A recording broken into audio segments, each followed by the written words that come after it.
शिवसेना आमदार संजय गायकवाड यांना कोर्टाने मोठा धक्का दिलाय। कॉम्रेड गोविंद पानसरे लिखित शिवाजी कोण होता या पुस्तकाचे प्रकाशक प्रशांत आंबी यांना धमकावल्याप्रकरणी आणि शिवीगाळ केल्याप्रकरणी संजय गायकवाड यांच्या पोलीस चौकशीला परवानगी देण्यात आली आहे। आंबी यांनी कोल्हापूरमधील राजारामपुरी पोलीस ठाण्यामध्ये गायकवाड यांच्याविरोधात तक्रार नोंदवलेली होती। पोलिसांनी त्यावेळी संजय गायकवाड यांच्यावर गुन्हा नोंदवण्यास नकार दिला होता।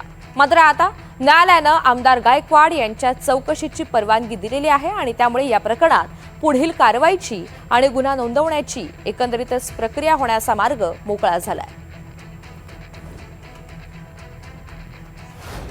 आणि ह्या पुढेही छत्रपती शिवाजी महाराजांचा अपमान करणाराचा कोणी विषय असेल, मी त्या भूमिकेवर कायमचा ठाम आहे। येणाऱ्या विधानसभेत सुद्धा मी तगलबाज शिवाजी असतील, शिवाजी कोणते पुस्तकं असतील, या सगळ्या पुस्तकावर माननीय मुख्यमंत्री महोदयांना बंदी आणण्याकरता मी सभागृहास विनंती करेल। तो विषय मात्र राहणारच आहे। या अनुषंगाने जे काही कोर्टाने काही आदेश दिले त्यांचा मी आदर करतो, सन्मान करतो आणि पोलिसांना जे काही तपासामध्ये मदत लागेल ती मी करण्यास तयार आहे। न्यायालयानं त्यांच्या चौकशीची जी परवानगी दिलेली आहे तर त्याबद्दल आम्ही न्यायालयाचे आभार मानतो। आमचा न्यायालयावर विश्वास आहे, न्यायव्यवस्थेवर विश्वास आहे, या देशाच्या संविधानावर विश्वास आहे। त्यामुळेच आम्ही कायदेशीर लढाई लढतोय। पण पोलिसांवर आमचा अजिबात विश्वास नाही।